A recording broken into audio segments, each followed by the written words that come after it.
Hi, I'm Erin with Best Life Physical Therapy, and today I want to show you a technique for hiatal hernia.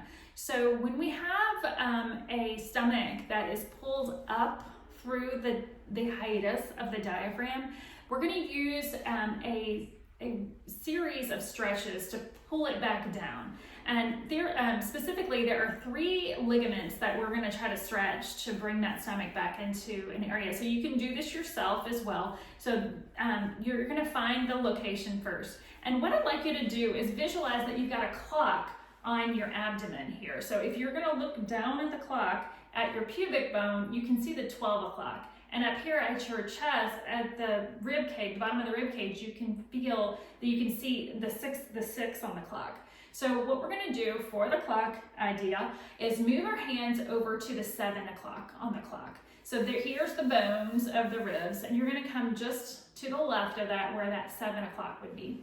And right there, you'll find your stomach. So this is our place that we're going to kind of root, and we're going to hold that fascia.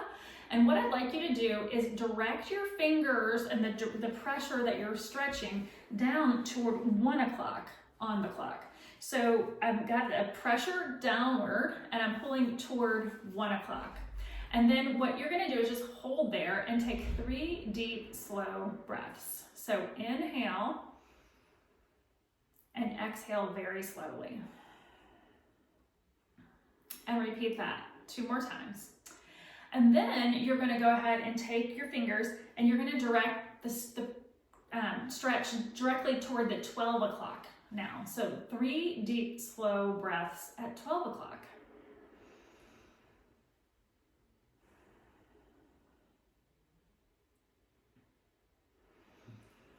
And what you might notice while you're taking those deep breaths is that if you maybe bring your chest up a little bit and maybe bring your side bending a little bit to the right, and then maybe rotate to the left a little bit, that might take up a little bit more slack in that tissue.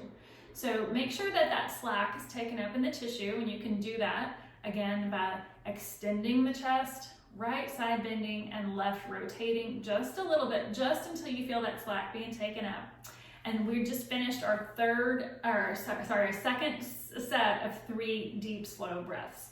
So this time we're going to change our angle to the 1 o'clock. So, 11 o'clock. So we're going to go, we had already started at 1, then we did 1 at 12, and now we're going to kind of angle toward 11 o'clock. So deep, slow breaths. Inhale and exhale.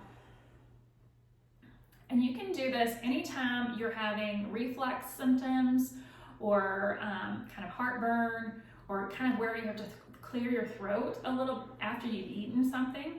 That is kind of an indication that that stomach has kind of pulled back up again. Some people will also say they have some pressure up through this direction or difficulty swallowing. And so those may be all reasons why you would want to do this technique. So it's 3 different directions, 1 going to 1 o'clock, 1 going to 12 o'clock, and 1 going to 11 o'clock.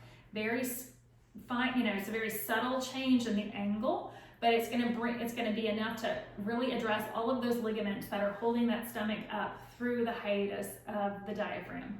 And then when you follow that technique with the downward pressure, it might be a good idea to bring your arms up overhead and take deep, slow breaths like this. Really focusing on the exhale and bringing that contraction of the diaphragm. If that diaphragm can now contract without the stomach up in the way, then it can kind of make sure that that stomach doesn't come back up. We could even bring our hands overhead and do quick breaths like this. About 10 times or so to kind of really tighten up that diaphragm so that, again, the stomach doesn't come back up through it. And that's one of the techniques that I'd like you to be doing to help with the pressure that's coming up through the rib cage and preventing your diaphragm from working well. It may be that you've been diagnosed with a hiatal hernia, or it may just be pressure coming up from the stomach.